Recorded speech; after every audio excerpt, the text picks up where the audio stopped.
I know most of you tuning in have a good idea what you're doing with your sound. But what if I told you you can push the envelope even farther? And I mean every single word and more. Welcome to Creative Therapy.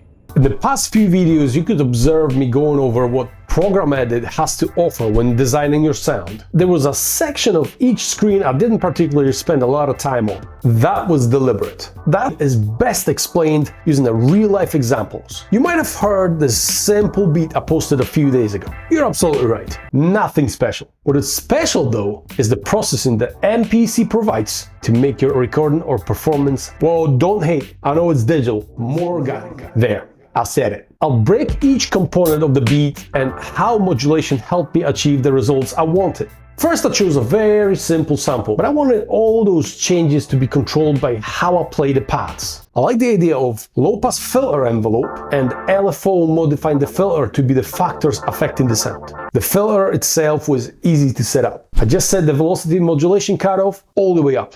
Then I chose the LFO settings, sine for my waveform, half note triplet as my sync variant, and I cranked up filter value to my liking.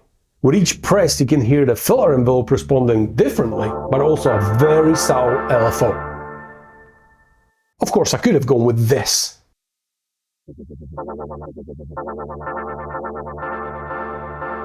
But the more subtle approach was more fitting. As you can hear with the light touch, I have both low pass filter and the LFO kicking in. Harder I press, those modulations are less and less present, with the hardest press leaving me with just the plain sounding sample. Then I wanted a simple panning to be applied to the hi-hat, but also controlled by how hard I tap the pad. This time I set the amp to 127 and I pan to a value of 63. And voila! When I tap lightly, hi-hat goes to the left, harder I press it travels towards the center and beyond to the right channel. I wanted the kick to firstly change its pitch, very slightly depending on the force applied, but also the sample start point to change with the same parameter. All I had to do is set the sample start and the pitch, but not the LFO one, both at 50. And for the pitch up effect, I changed the depth on the end pitch screen to 510.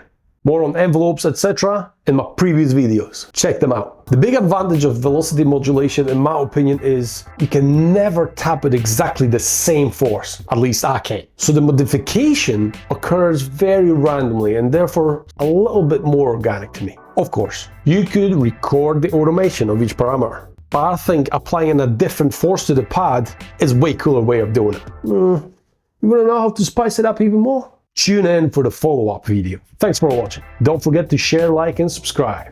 That's all for today. Stay occupied.